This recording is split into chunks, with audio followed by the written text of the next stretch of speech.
last time we saw each other, I finally launched my very first digital dress pattern to download. It is currently in my Etsy shop, so if you haven't seen those videos, if you haven't checked out my Etsy shop yet, please consider doing so. I'm really excited about finally having this out there in the world. Today I figured, why not just keep on going with that? I want to show you today an alternative version of the Ophelia dress that you could make with the pattern. If you decided to buy it, you could make view A, view B that you've seen in last week's video, or you could go ahead and hack the pattern the way I'm going to do it today. I recently found this beautiful floral silk, which is actually the kind of fabric that I wanted Ophelia to be in from the very get-go. So I finally found this perfect floral. I love the pinks. Doesn't it look super romantic and whimsical? So I'm gonna make another Ophelia dress today with a midi skirt with a ruffled hem. The way to go about this is to simply use the A-line skirt that is actually meant to be version A, extend it, and then add a simple ruffle to the hem. I'm gonna show you the exact measurements that I'm using later. This is gonna completely change the look of the dress. So in the end, we're gonna have a mini version, a circle skirt version, and a midi skirt version for Ophelia. I just love being able to style the dress for so many different occasions and in so many different ways. You could definitely wear this on a day-to-day basis, just wearing a cute sweater on top, because the skirt is perfect for spring. And I'm also happy to be partnering up with a brand that I've been a fan of for quite a while to finish up my looks. I'm partnering with jewelry brand Luisa, which some of you might know. What I'm wearing currently is also from them. I've had this heart for 2 years already. Back when I wasn't a creator, back when nobody knew who I was, I loved Luisa and I purchased from them regularly. So I've had this heart for 2 years, and look how beautiful it still is. I've been wearing this a lot, especially during summer. Hasn't tarnished, hasn't turned grain, and it's still got that shine to it. You know that I've recently partnered up with them already, and I showed you what I got last time, and today I got another package from them. So the first thing that I decided to get is this cute little letter pendant, which I believe is from one of their newer collections. It is so adorable, and it is for somebody in my life whose first name starts with an S. It's obviously not for me, so I think he's really going to like this one. With letters, I actually have to think about the direction I'm putting them on. I really like it. It's very delicate and soft. So this is the first thing that I got. And then I also went for something a little bit more bold. I really love rings, especially because I'm doing this tutorial, so you look at my hands a lot. So I tend to like to bejewel my hands a little bit. So I got this beautiful rope ring. It's called Rope Slim. I'm a size 7 and I really like this. This is very cute. It kind of reminds me of, and I don't actually know why, Ariel from The Little Mermaid for some reason, and also like unicorn horns. I think it's really cute. So I got this one, and I always like pairing my jewelry and making sure that there's something else that complements it. So I also got the rope earrings. So these are the rope earrings and they fit the ring perfectly. And I really like the size of these because they're a statement, but they're still small and easy to wear. And if I decide to go to sleep with them, they're not gonna hurt me. Which I do go to sleep with my jewelry on a lot, actually. That's one of the things that is like maybe probably a bad habit. Oh yeah, they're perfect. Perfect, cute little summer earrings that I'm probably gonna wear a lot. Like last time, I do have a discount code for you. It's in the description box, so don't forget to check it out. Like I said, I'm a genuine fan of Luisa. I wouldn't be promoting them if that wasn't the case. So I actually did a bit of independent research on Luisa, sneaky, because I wanted to proof check their claims on sustainability. And there is a website that I actually really like, which is called Good On You, and they do sustainability ratings. And Luisa has a whopping 4 out of 5 stars on sustainability, which I think is really great. So if you're somebody who cares about the planet, this is the brand for you. And now let's jump into making today's version of Ophelia. Once you've printed the pattern, your pages will look something like this. So you print it on A4 and you have all of these individual elements that you need to put together to actually see the complete pattern. So to make sure that your pattern is to scale, I have this one pager here that you should read through, as there are a few important pointers that you should follow to swiftly assemble your pattern. The first thing you want to check is if this square here is 2 by 2 centimeters, and that is so that you can make sure your pattern is to scale and your printer printed it 100% to scale. So you can see that my square is 2 by 2, which is great, so I can be sure the size will eventually fit me. The next thing that I did, which is useful, is that I have numbers in the corners of each page. Each number exists 4 times. You just put them next to each other and then you can lay the pattern out a little bit faster than you would without them. A very important point is also that the pattern doesn't have seam allowance included, so you will have to cut your size and then add seam allowance to all of your pieces. So as you can see here, we have a 1 and a 1 next to each other. There's another one and there's another one. So we have the 4 ones next to each other, and now we have the completed front bodice one piece, the top piece, and we can go ahead and stick it together.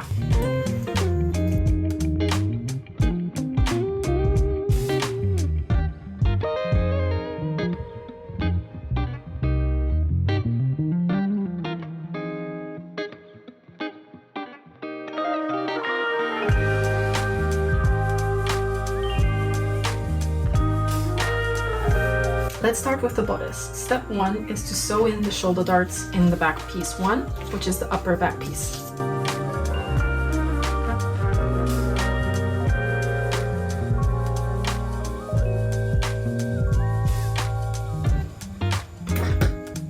Okay, once the darts are in and pressed, we can grab back bodice 2, which is this piece, and we can place this underneath the back bodice 1 piece, and we're gonna flip it so that the right sides are touching, and then we can pin it together. All right, once you've pinned these two pieces together, you can take them to your machine and sew the back on the bust seam.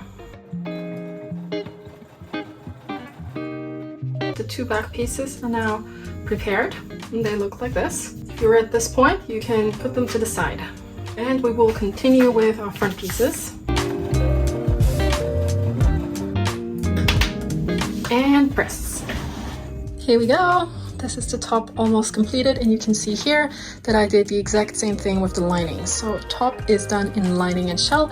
The next step I'm going to do is to insert the sleeves. Before we can actually insert the sleeves, we have to prep them. So for this, I'm going to grab my sleeve pieces, and you can see here the way the pattern works. We have these two sections here, which the idea is that you fold it up like this. This is your little cuff, which is going to be ruffled, and then you have 1 centimeter of seam allowance, which is this section above. What you do is you sew it down once. You sew it down once again to get a 1 centimeter wide tunnel that you can insert the elastic into. So the first thing I'm going to do is to serge the cuff, so I don't have any raw edges. I'm now going to go take this to my iron, fold it up by 4 centimeters because we have a 3 centimeter cuff and a 1 centimeter tunnel, and press it down.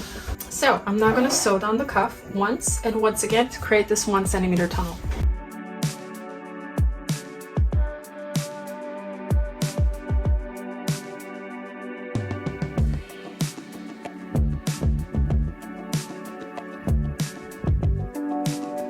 I'm going to grab a safety pin, and with that I'm going to insert the elastic into my tunnel.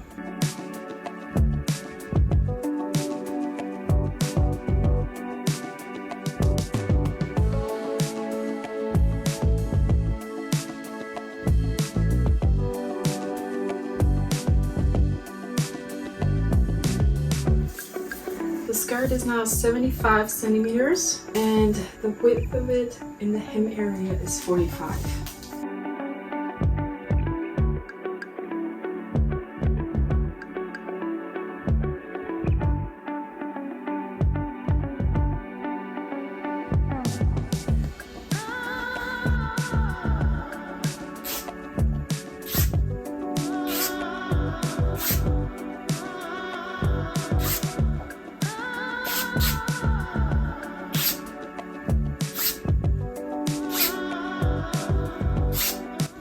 Is straight as can be. Perfect.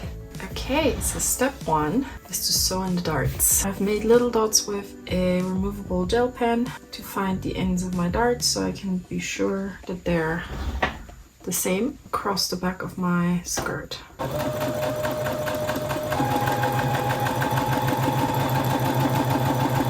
Once the darts are in, we can place the two center back pieces right sides touching like this to close the center back seam. And I have my center back seam exactly across the selvage. You might not have that, so I'm going to use that as a guidance.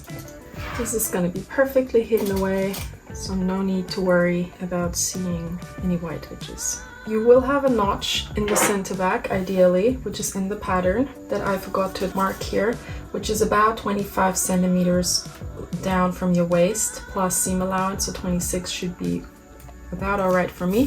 And this is where you start sewing to close the center back seam. You will leave the top half open because this is where your zip is going to go in. Okay, closing the center back of the skirt. darts are in, everything is pressed, and now it's time to grab our front piece and place it right sides touching onto the back piece so we can start pinning together our side seams.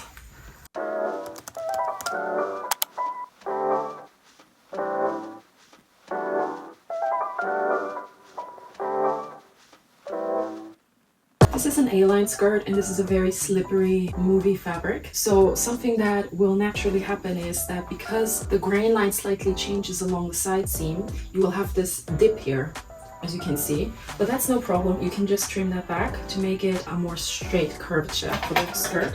So I'm going to start here in the back, not really cutting anything off. And then where I see the tip to form, I can just start cutting that back and then giving it a more natural curve along the hem. Like that. Okay, so now we have the skirt assembled. It looks like this, pretty neat. And then we can actually attach it to our top.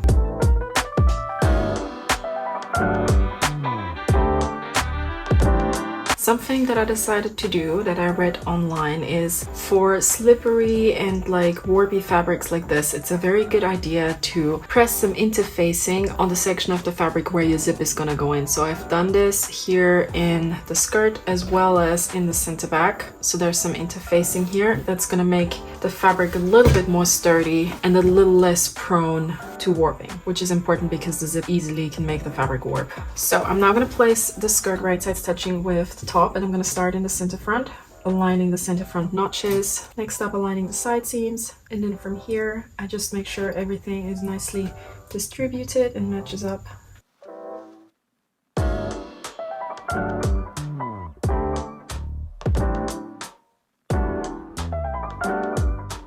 Now we can sew along the waist. And now the skirt is sewn in.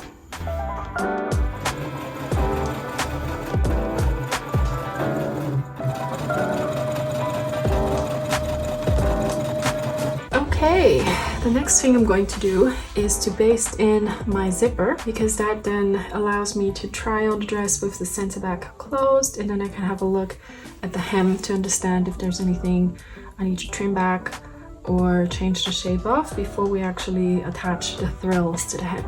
So first I'm going to pin my invisible zipper along the center back on one side, making sure the right sides are facing. To make sure that your zip is not buckling, we already took a few precautions, which is, for example, attaching interfacing to the section where you're going to sew in your zipper. Something else you can be doing is to try and stretch the zipper just the tiniest amount rather than the fabric. So what you don't want to do is do this where the fabric is really pulled and the zipper is a little loose. If anything, you want the zipper to be a bit pulled and the fabric to have just the slightest amount of ease, a very, very minimal amount. And that's gonna help to keep the center back nice and flat and avoid it bulging in any way. So I'm now gonna set my machine to stitch length of 5, and I'm gonna baste that in. So I'm gonna give it a first stitch to baste in the zipper.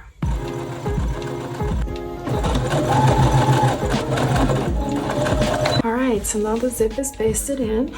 We can see that all of the seams seem to be matching up, which is good. And now we could give the dress a try to see if the zip in the back is doing anything it shouldn't be doing before we continue installing it.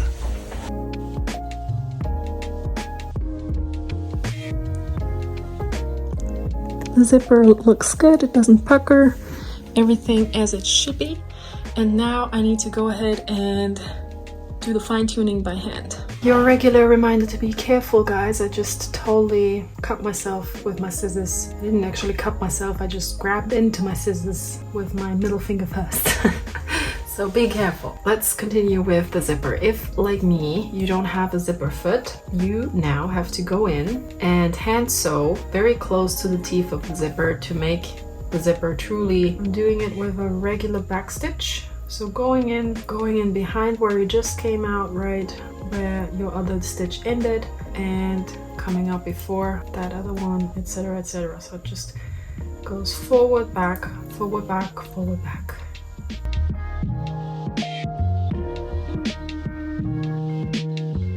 Okay, so here we have our strips of fabric, and what you need to do is to place the two right sides touching. It's not necessary to measure exactly how long they are. They're definitely wider than the circumference of your skirt, so it will allow you to gather them around the hem. So what I'm doing, I'm making sure that the right sides are touching, and then I pin together the sides before I actually sew them and serge them to create one loop.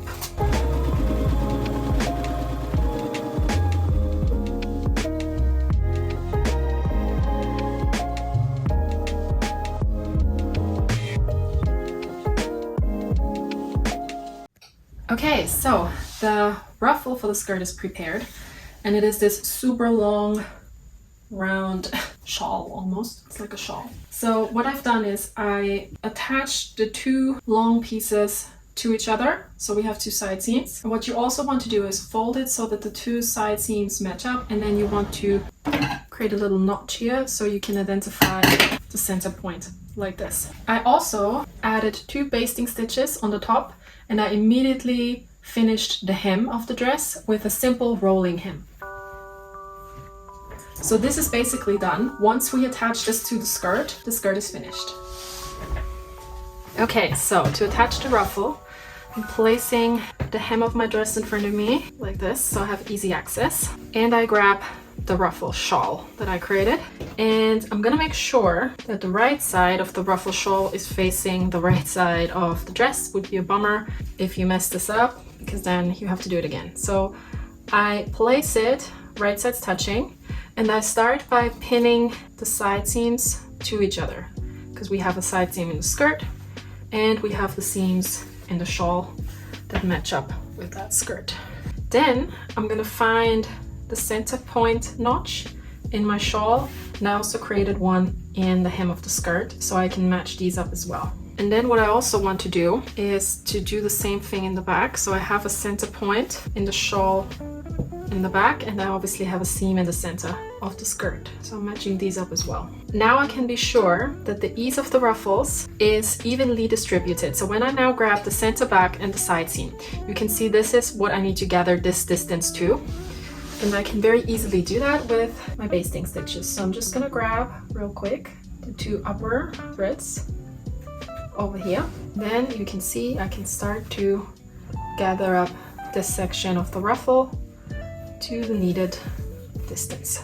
And doing it like this also enables us to make sure that the ease is distributed evenly around the perimeter of the skirt, and we don't have a huge amount of ruffles in one section of the skirt versus another section.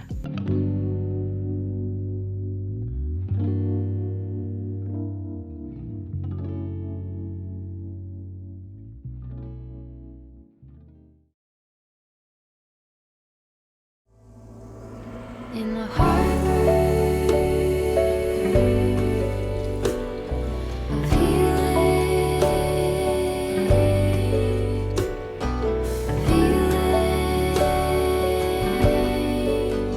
all the feelings.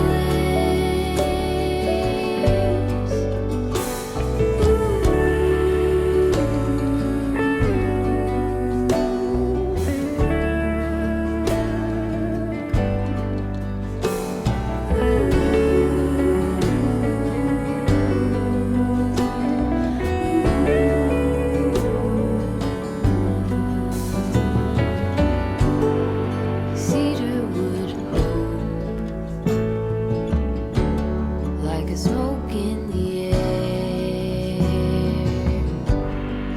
glows on our skin and stays in our hair, worn out and sore. We camp on the shore of the harbor of healing,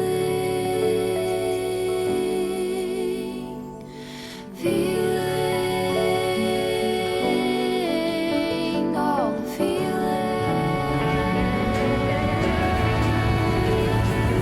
And that's it for today, guys. What do you think? I really like her. She looks so vintage retro Hollywood. like 1930s or 40s, which was totally unintended, but I'm here for it. I always wanted a dress like this and now I got one. I think I might be wearing her for my boyfriend's master graduation next week. I think it might be a good fit for the occasion. Let me know your thoughts in the comments. Also, please consider giving Ophelia a go. You know where to find her. She's in my Etsy shop. The link to it you can find in my description box, as well as a discount code for 20% off for your first Luisa order. So don't forget checking that out as well. And that's it. See you next time.